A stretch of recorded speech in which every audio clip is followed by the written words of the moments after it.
We're here at the Memphis Comic and Fantasy Convention, a convention that holds kind of a special place for me. It's one that I really love coming to, and I want to show you why. Come on, let's go check it out. I do genuinely love coming to MCFC. It's also the first convention I've been able to go to since my own bout with COVID-19. I'm really glad to be able to come out and hang out with all the cool people that are here. Not to mention, we filmed all this footage of me going up these stairs, and, well, dang it, we were going to use it.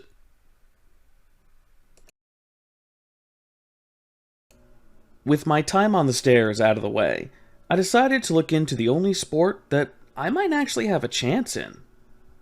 So we're standing here with Jonathan Brazley from the Memphis esports team. Jonathan, how you doing? I'm fine. How about you? Man, I'm doing good. Thanks for taking some time to talk today. So, esports in college.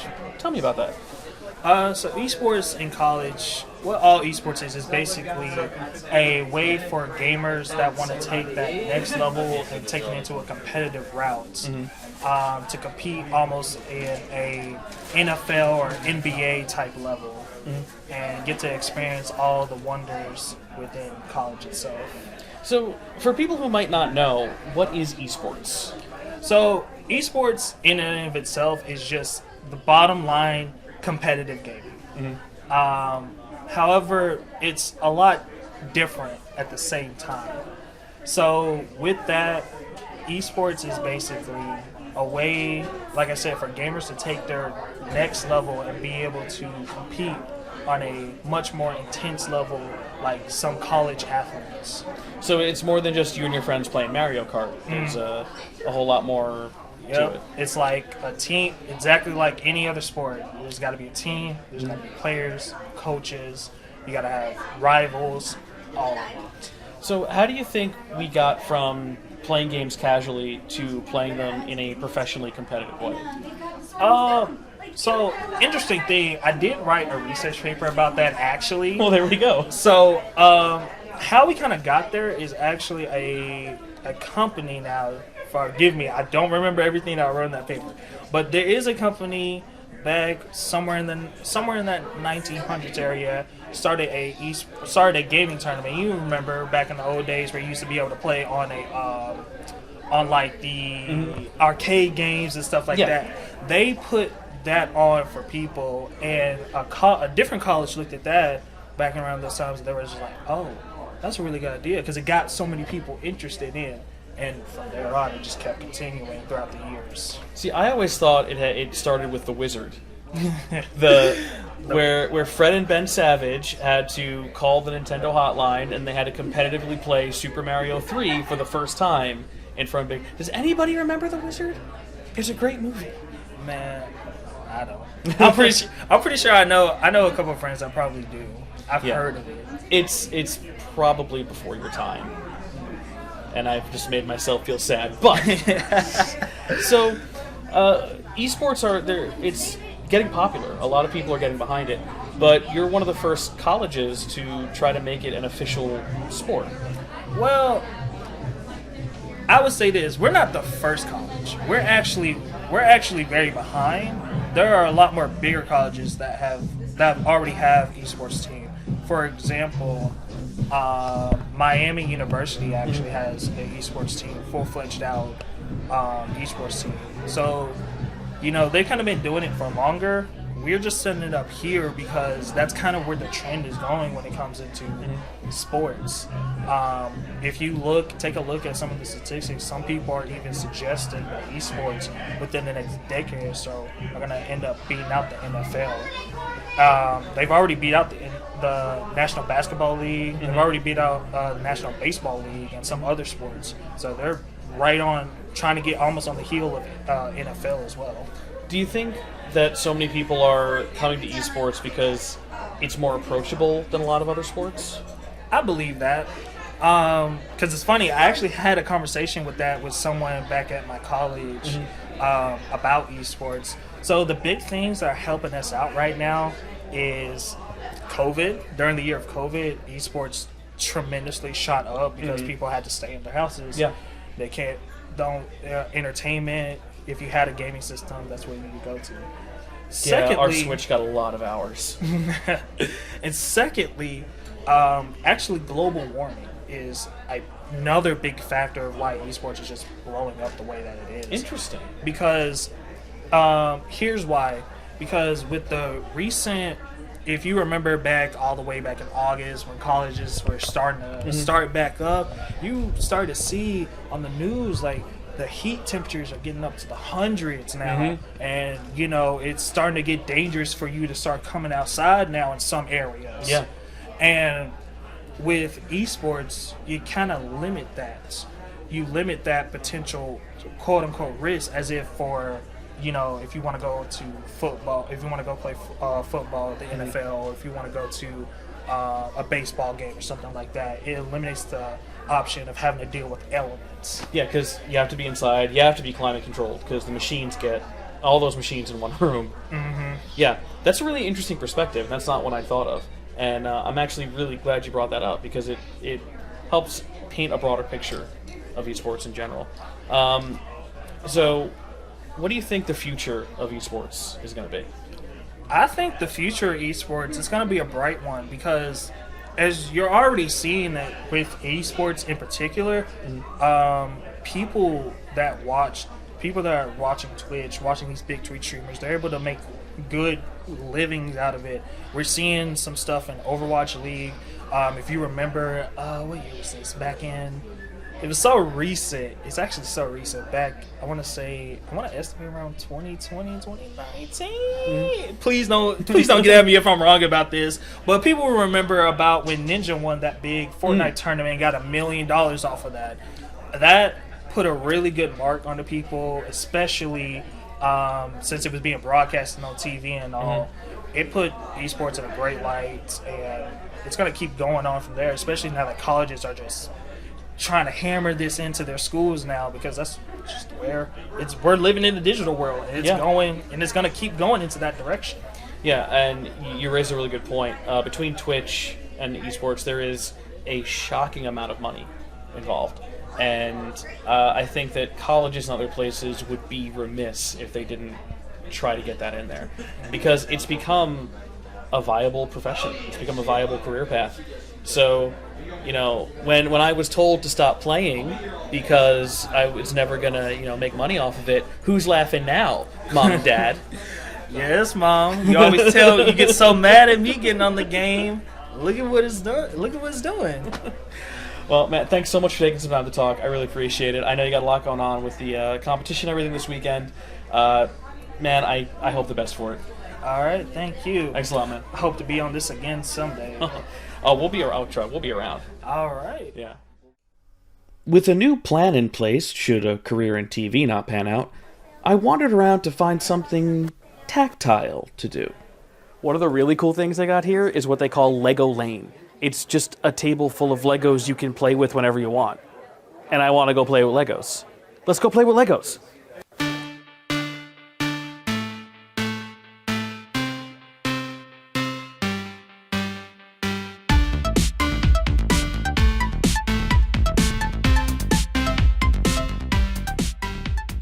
I gotta admit, playing with Legos is a ton of fun and makes me feel like a kid again. I mean, look what I made. What? After a hastily disassembled toy, I left the Lego area and ran into the convention's guest of honor, the voice actress of Dolores from Encanto, Adassa. So, we are sitting here with Adassa. Thank you so much for taking some time to talk with us today. Thank you for having me. Oh, it's an absolute thrill. For anybody who might not know, because you've been living under several rocks, Adassa is the voice of Dolores from Encanto. Yes. And let's talk about that. Let's start with that. What is it like to be a Disney voice? Oh my goodness. Well, you that have experience in like acting and especially theater, it's like being in another world and being able to be completely free, and working with Byron Howard, Jared Bush, and Yvette Merino. They make it so comfortable to get into character. This was my first time doing any animation and acting. I've done singing all my life, you know. I've done things with Pitbull and Snoop and traveled the world and done the Madison Square Garden, American Airlines Arena, but never done an animated film. So I was like, well, they know that I can sing. Let's see if we can act. I'll put that to the test. But it was such a fun experience to be able to not have walls or barriers and just go into it full-hearted, and then to be able to sing and be directed by Lin-Manuel Miranda above all. Right. That was an experience. If we can, I'd love to talk about Lin. He's one of those people that every so often someone comes around that kind of changes how Broadway is done, changes how we see a play can be done. And I remember when In the Heights first came out, and there was a whole lot of hype around that, and then with Hamilton and everything that he's done. What is it like to work with him? He is extremely humble for somebody of his position and expertise and his genius, because he is a true genius when it comes to writing, to creating characters. He sees things in a sphere kind of sense, from every single angle, backstories, everything. You're seeing something from a multiple angle perspective, and that's how he writes, and he gives all his heart. And to be directed by him, and for him to sit with us, and when I was going to sing my part for We Don't Talk About Bruno, and after working with the directors and knowing that Dolores has this like very whispery kind of tone, I wouldn't hear her singing like, "Good, I live in fear, Bruno stuttering is," I didn't hear that. And so, but at the same time, this is Lin-Manuel Miranda, you know? But I was like, you know, I've got an idea of what I want to do with it. Is it okay if I show you? And then I was like, I hope I don't get fired. And that's when I did my interpretation, which was real intimate. "Good, I live in fear, Bruno stuttering and stumbling. I can always hear him sort of muttering and mumbling. I associate him with the sound of falling sand." And he liked what I did, and that's what made it into the movie, and then the song took off. I mean, people were cosplaying characters and everything, but honestly, I will tell you that working with Lin was an absolute pleasure. And we just finished doing the Hollywood Bowl just this last Sunday, and it was 2 sold-out shows. He was there, and he introduced the whole thing. So you'll be able to see it on Disney Plus December 28th. So please tune in for that, because it's amazing. We've got dancing donkeys, people. I mean, not real donkeys, but you know what I'm saying. And for him to be there, and I carry my little Dolores doll, because there's finally a little Dolores doll, and we did a little bit, and he came up with it, and he never says anything. But that's like Lin. He can say it all with no words. And he's a genuinely, intensely bright and beautiful person. I remember seeing some behind-the-scenes things. There was a documentary on PBS before In the Heights came out, and watching him work, just in the documentary, you see his brain moving in ways that nobody else's does. And I remember when we were watching Hamilton for the first time, when it came up on Disney Plus, I think the comment we made was, every song doesn't have to be the best song ever, Lin. You can take one song off. But every single song was just, and everyone hits. Well, it's because he doesn't take it for granted. Because of the fact that he didn't just fall or trip into an opportunity, or came from, you know, a long line of actors or whatever.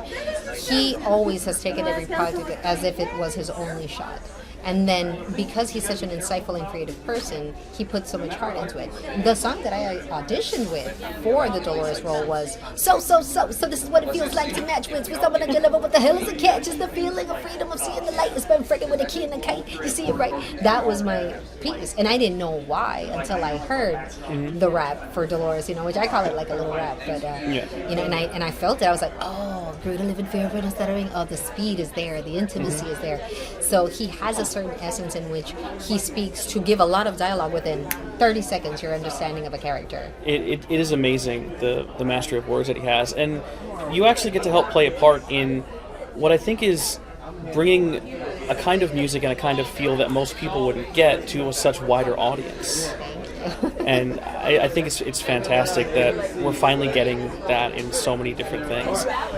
But let's go back to being a Disney person for a second.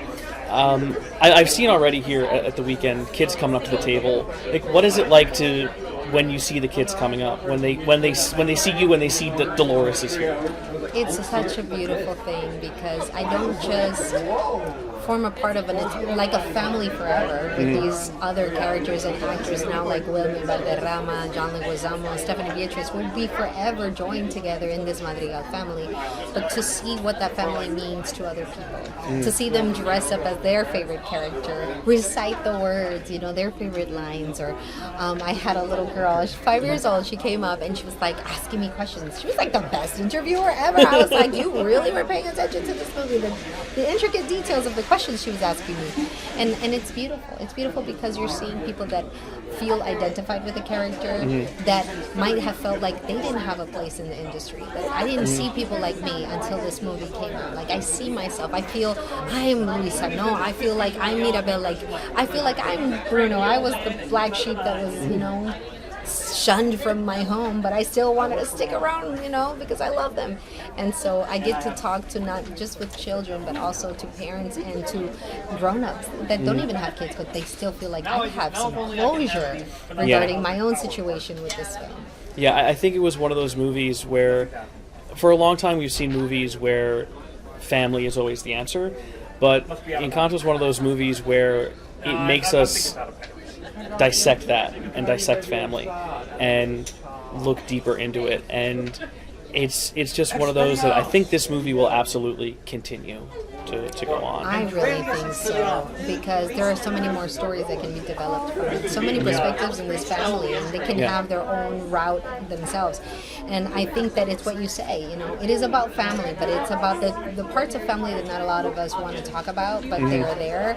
And then they're afraid to be admitted and to speak of them, that, I feel like everything's falling apart. And I feel like you're the person to blame for everything, And it's real and it's raw, and it talks about the reason we get to certain places in our relationships with our family members and even with friends is because we don't talk things out.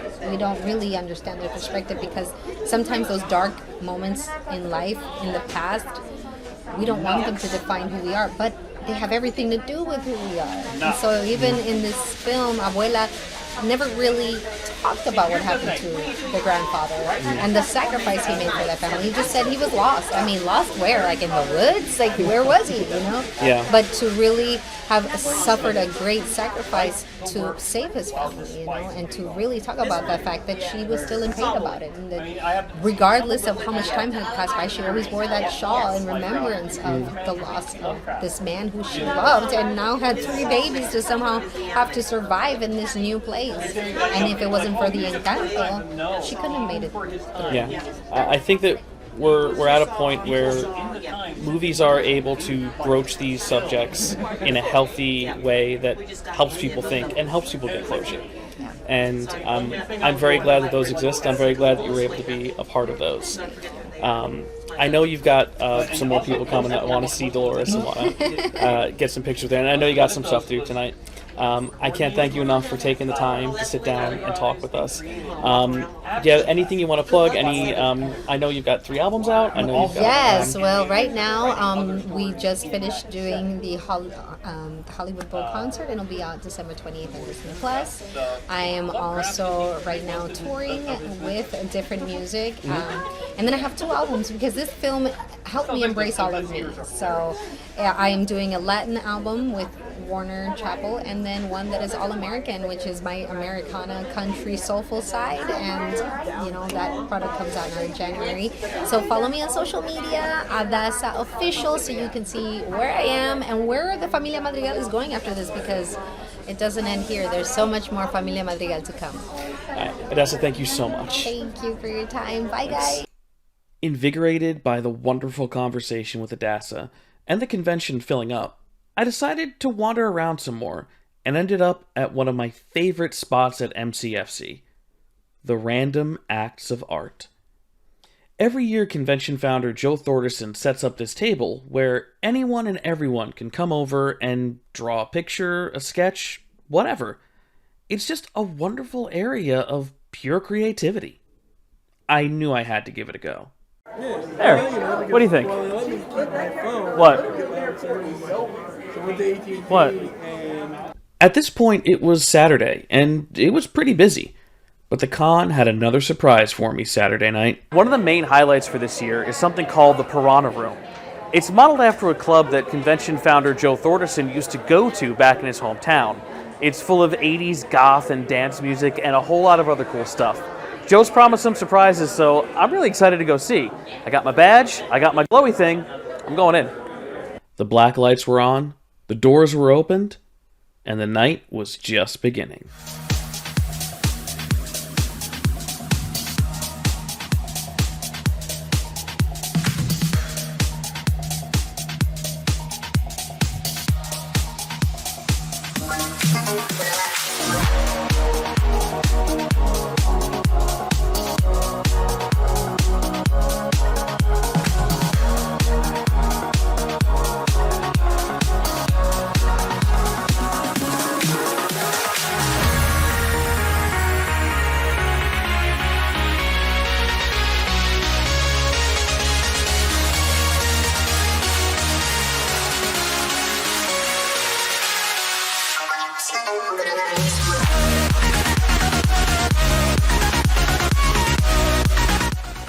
With the music and the fun going, we danced way too late into the night.